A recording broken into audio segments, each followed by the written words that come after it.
It's great to be with you today. You know, being a member of NAFA for over my 35 years in the life insurance business, it makes it really particularly great. Actually, I was born into the life insurance business. My dad, Larry Katz, CLU, CHFC, MSFS, is now 91 years old, and he's still actively selling. So, and when I say that, you know, it was like 2 weeks ago on a Sunday, he asked my 15-year-old if he wanted to go make a sales call with him.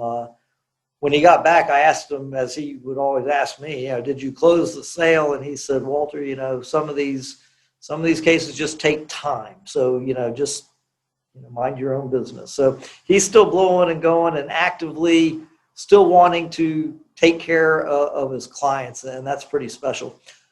He earned his CLU in 1959. In 1975, he formed the K Corporation, a TPA, a third-party administration firm for qualified plans. So while I was born into the life insurance business, I guess I grew up in the retirement plan business. And as a service provider for retirement plans, we focused on the technical aspect of plan administration, including life insurance and qualified plans. And so while we stopped being a TPA in 2009, I'm still very involved with qualified plans, particularly 401k plan, asset management, and the fiduciary diligence. Today, I'm still learning. I'm still growing up grown, and combined with the life insurance background and the retirement plan business, to incorporate sound retirement income planning is my objective today. So when I was asked to speak for this conference, the specific request was about utilizing life insurance inside of qualified plans. And I said candidly, I don't really sell a lot of life insurance inside of the plans anymore. Then the conversation turned into, well, what do we do? And here I am. And so I'm going to kind of explain. I'm going to jump back and forth. I'll use a little whiteboard. I'll share some Excel and this PowerPoint. I think technology has been great. You know, through this pandemic, Zoom has been awesome for client presentations, group education meetings, and this type of conference where I'm learning more than speaking. Relationships are so important. I do enjoy the one-on-one and the hugs, but if you can use technology and do one-on-one like this where you can see the person, and to me it hasn't been all that different. So that's just one thing. No technology, use your technology. When it gets into the planning, complex and technical planning can be great. And life insurance inside of a retirement plan is complicated. So it can be good, it can be helpful, can be great, but to implement the technical, to sell technical ideas, it needs to start with the simple idea. The reason that people will buy the technical is because they can understand it. They can understand the why.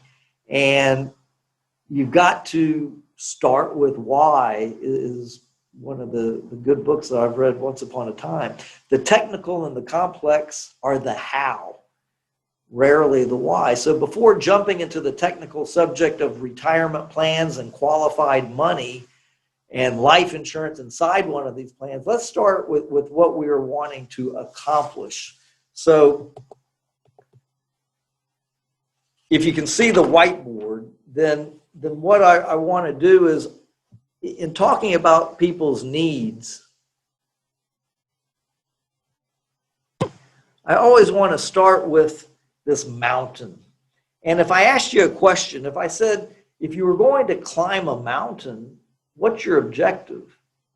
And most people say to get to the top. And while I agree that's part of the objective, it's not really the whole objective. Ultimately, the objective is getting to the top and then making it back down safely. And in the context of our financial life, going up the mountain, that's when we are wanting to accumulate money. Or more simply said, saving money. And then the objective is, I want to get this big bucket of money so that when I'm spending going down, I never want to run out. So that's the continuous cycle that we're wanting to do. And so it's the ideas that people always want to talk about investments and how to grow this big bucket of money. But before we can talk about the investments, we've got to talk about the things that happen on the mountain. And one of the reasons what we do for a living is great is, don't all your clients have a different mountain? They all have a different story, whether married or single, with children, children that have moved off of their mountain, children that have moved back onto the mountain. Sometimes I'm talking to that child that's trying to get off their parents' mountain. Whatever that is, it really makes the journey an interesting conversation. Everybody's got a different, story. So one of the things as you're going down the mountain that Tom Hegna always mentioned that I thought was fantastic is when you're going down, it's not just one ride down and there's pitfalls and whatever, but we want to help plan for the go-go years. That's when you might be spending a lot. And then you get into the slow-go years, and then you get to the no-go where the health expenses and the long-term care costs can arise. So what happens through that journey? How do we grow that bucket? How do we then position that bucket? Well, step one is always the same, because in life, three things can happen.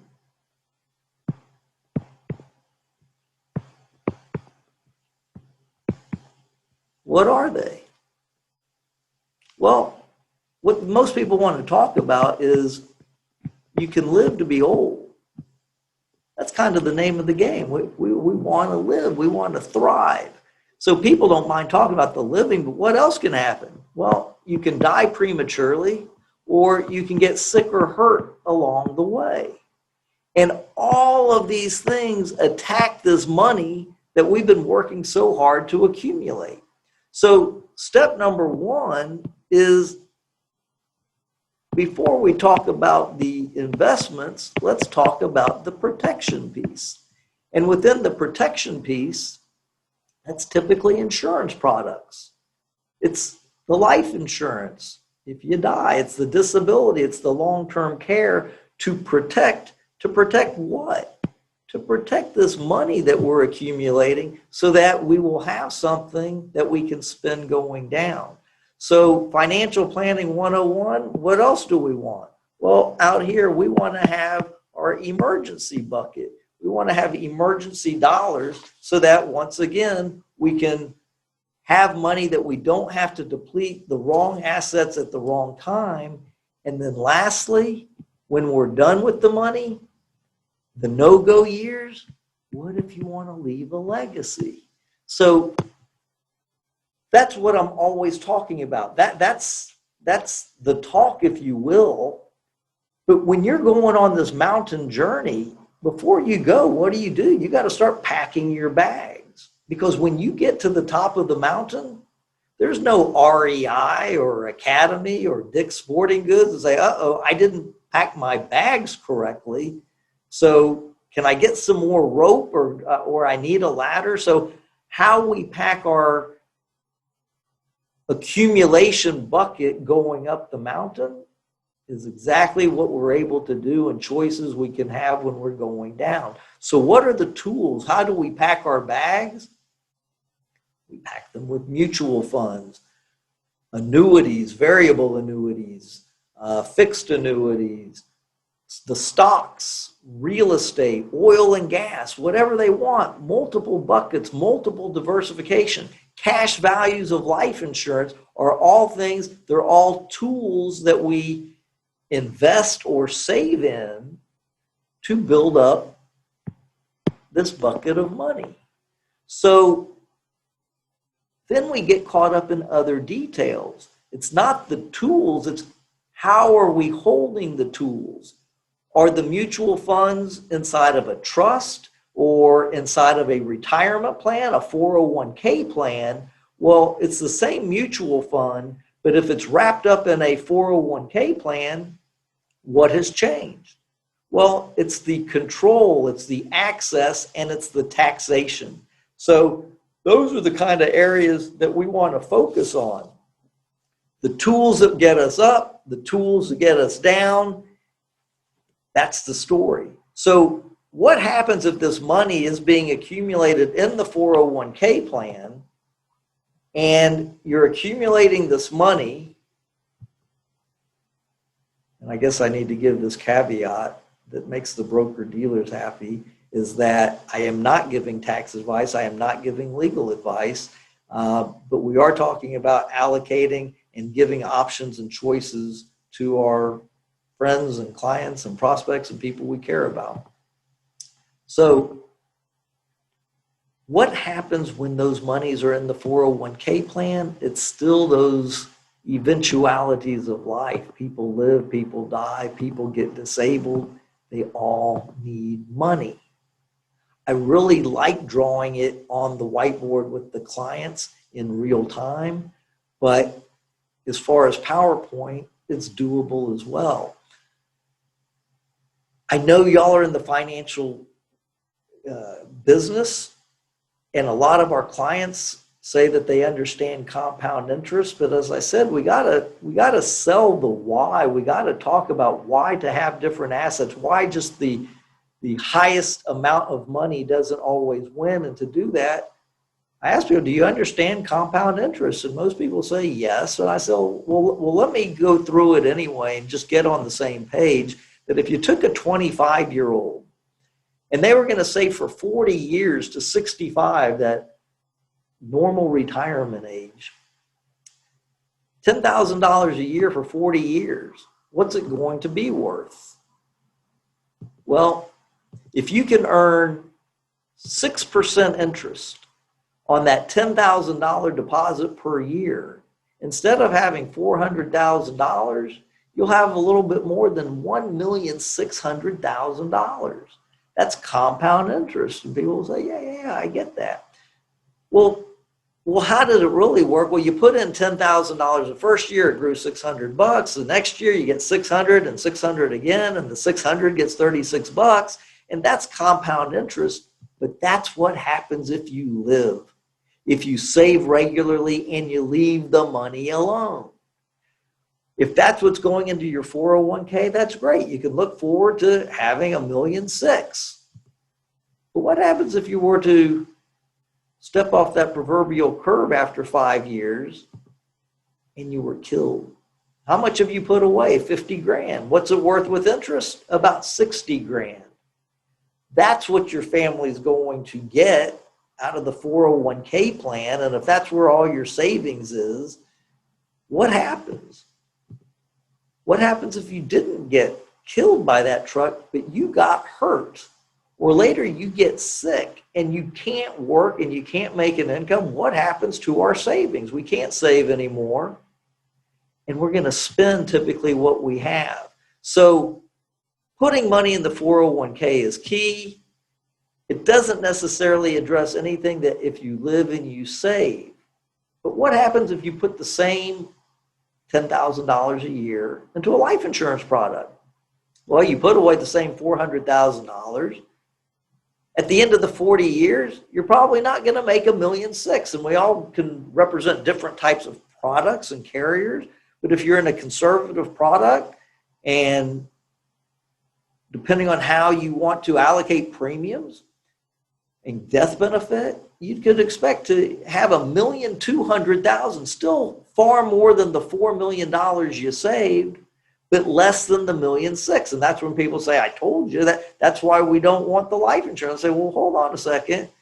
What happened if you got killed and you're in that 5th year? Instead of your family getting the $50,000 or $60,000, they get $1.2 million. Is there value to that? Most people say, well, yeah, I guess so. If you get disabled and you can't work, your 401k contributions stop. You do not get that $1.6 million. But if you have the waiver of premium provision, then the insurance company will continue to make those deposits for you.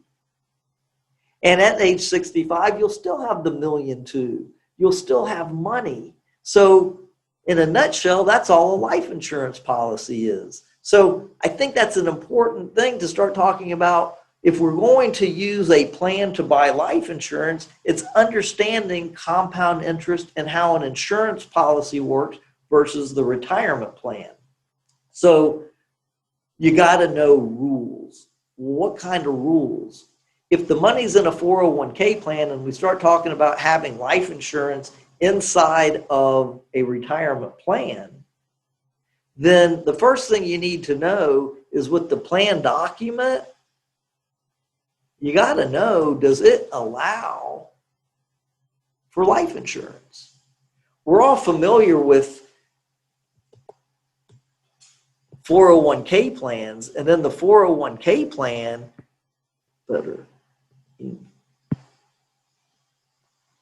that you might have this record keeper called Empower or Fidelity or whoever the record keeper is, and the plan's got these mutual fund choices like the S&P 500 or large cap growth or some stable value fund.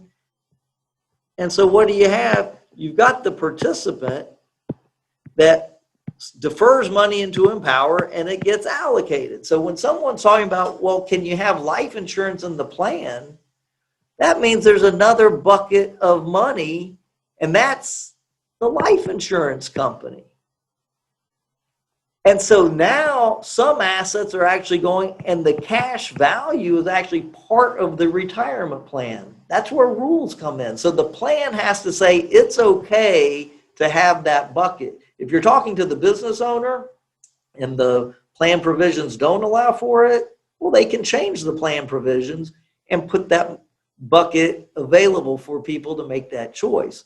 But at the end of the retirement years, the value of the retirement plan is all these funds together, including the cash value, and that's how it works. So to give a little bit of an idea is if you got a 40-year-old and that 40-year-old's making $125,000, hadn't been saving as much in the 401k, but now wants to play catch up. They've got $30,000 as a beginning balance. And I use a lot of tools here.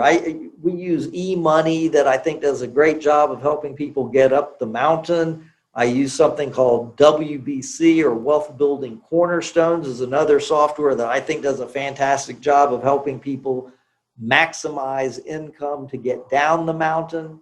But I also just use Excel oftentimes. So this is just a simple way of just helping people follow the math.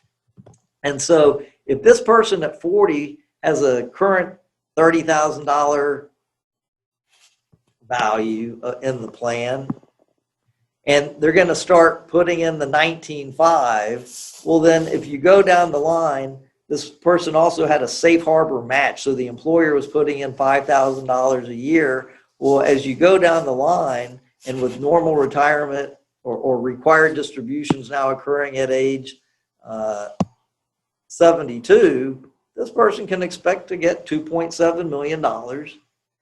Monte Carlo simulation says person shouldn't take out more than 4% of pay, so they can get $109,000 the first year as an expected cash flow.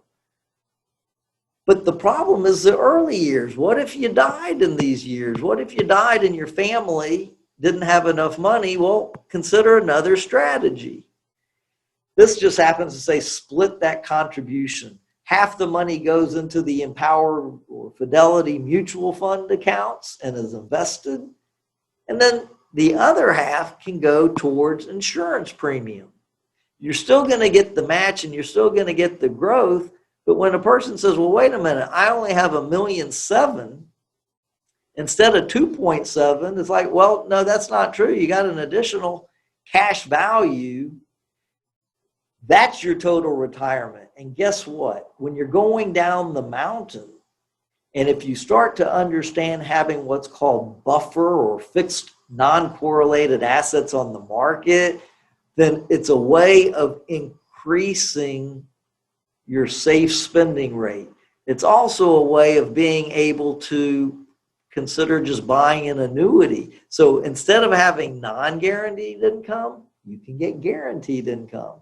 You can have a life insurance policy that will continue to grow even after you've annuitized and while you're spending money. So that's what it looks like when people are saying life insurance inside of a retirement plan. So I wanted to touch base on that. But as I said, there's a lot of rules. PS 58 costs. The insurance has to be incidental to the purpose of the plan. And so what happened, and the reason I say I don't do it a lot in plans anymore, is in the 1990s, what was happening with the stock market? It was booming. Everything was just put money in the mutual funds and the stock market. And the Department of Labor started frowning and actually attacking these plans that had traditional life insurance policies in them because they said they're too conservative and people aren't making enough money as a return. Now, it still said that the purpose of an insurance has to be incidental to the purpose of the plan. And in today's interest rate environment, it's not such a bad asset, but that's what happened in the 90s. So for the most part, I try to strategize the insurance utilization, perhaps outside of the plan, and not putting the plan sponsor maybe at risk if it's not deemed to be a good holding for the plan participant. In the meantime, it's kind of ironic. The Department of Labor is now saying there should be more annuitization and guaranteed income streams coming out of these plans. Well, that's pretty conservative. So I think that's a great solution. And if people annuitize, it will make the life insurance even stronger as a reason to have it. But we'll see if it's just how everybody's feeling now about having that life insurance inside of the plan. So the technical reasons, the PS 58s, keeping it on, the difficulty of exit strategies, and I don't want this presentation to get into that all technical. It's not the reason to have the insurance. It's just a way to pay for the insurance. If I don't have any money or the cash flow, then and there's money inside of the plan, then use it. That's great. So if you can crunch the numbers, if eMoney or WBC uses the math and the actuarial science to show the rationale of having the insurance in the long-term planning, then it's even better. People don't object to having the insurance typically. They just don't want to pay for it. And for sure, they don't want to do it if they feel like they can do better or get higher income. But then the question becomes, can you really? So what I mean is it really the highest amount of money wins or the highest income wins when it comes to retirement strategy and what we try to do? I'm a big believer people want more money to spend. And really want guaranteed stream of income that you can't outlive, even better. So I'm going to go back and talk a little bit more about my dad again. And in doing that, I want to tell you, when he turned 65 years old, he had been with an insurance company for a long time, and they had a pension plan. And at 65, they said, Mr. Katz, you reached normal retirement age. And in normal retirement age, you've got $1 million. You've got to make a decision because you can't stay in the plan anymore. And so they told him that he can just take a distribution or roll that money to an IRA, take his $1 million, and do what he wants with it. Well, my dad knows if he does that at a 4% withdrawal rate, that gets him about $40,000 and not guaranteed every year. So he said, well, what are my other options? And they said, well, and we'll call this one option number 1. So they said, well, there's option number 2, where instead of taking the $1 million, you trade that in, but they will pay him $80,000 guaranteed for the rest of his life. And my dad said, I like option 2. But then came my mom. And my mom said, well, what does that mean, guaranteed for the rest of his life? What if he dies? And I said, oh, well, if he dies, you get 0. So what did mom say? She said, I don't like option number 2. And they said, well, don't worry, there's option number 3, and that's it. And we all have these options. When you get to the top of your mountain, you're going to have the same options to make. Do I spend from the money that I've accumulated? Or do I take a pension? And everyone now says, well, we don't have pensions. Well, a self-pension is just an annuity. If you annuitize your money, and this pension plan said, oh, well, the same thing, Mrs. Katz. Instead of taking the $1 million you traded in, we can pay $65,000 for both of your lives. So if your husband passes away, you still get $65,000. Mr. Katz, if your wife passes away, you still get $65,000. So the question I love to ask is, out of those 3 options, which one did my dad take? Think about it. Most people end up saying number 3. And if it's not number 3, for sure they go to number 1. Well, my dad took option number 2. And young people always say, that's crazy. I say, why? And I said, well, if he died in the second year, he would have only gotten $160,000, not the $1 million. And while he wouldn't have wanted that to happen, he would have said, or he does say, I'd be dead. I'm done. And for those 2 years, we got $160,000, not $130,000 and not $80,000. And the purpose of this money is to spend as much in retirement for the rest of my life. And people say, oh, well, then you don't love your wife. We get it. And that's where my dad says, no, you don't understand. When I was going up this mountain, he bought a $1 million whole life policy and simply told my mom, look, when I pass away, the $80,000 will stop, but you'll get your own $1 million and you can go do your own pension and you can spend your own money. So fast forward, I already told you my dad's 91 years old. He's won. He's got more money. He's been able to spend that money with my mom. She's 86. She's still the beneficiary of a policy that happens to have a cash value over $900,000, and the million has grown a lot.